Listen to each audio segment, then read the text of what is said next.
In today's video, I'm going to teach you how to use Checkbox Grid Question.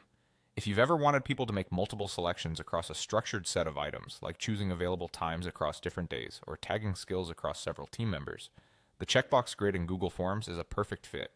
It organizes options in a neat table with items on the left and choices across the top, and it lets respondents tick more than one box per row. To start, open your form in Google Forms so you're looking at the editor.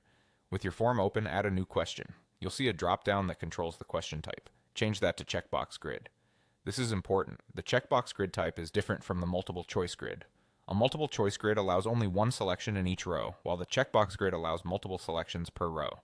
That flexibility is what makes it great for scheduling blocks, categorizing preferences, or indicating all applicable attributes for each item. Now it's time to define your rows, which are the items you want people to evaluate or select across the grid. Click into the Rows section and enter each item, one per line. For example, if you're building a scheduling form, your rows might be Monday, Tuesday, and Wednesday. Think of rows as the subjects of your question: days of the week, project stages, product names, or course modules.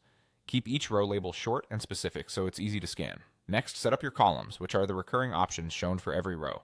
Click into the Columns section and add the choices you want available across each item. Continuing our example, you might add morning, afternoon, and evening. Columns can represent time slots, locations, formats, departments, or any set of categories you want to reuse for each row. Arrange them in a logical order, such as chronological or left to right by priority, so respondents can move through the grid intuitively. As you build, think about clarity and balance. Too many rows or columns can be overwhelming on smaller screens.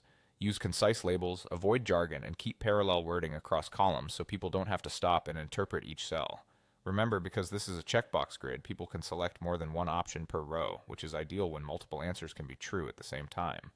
That's it, you've created a clear, flexible checkbox grid. When respondents see it, they'll check all the boxes that apply for each row, giving you a clean, structured set of responses that's easy to analyze later.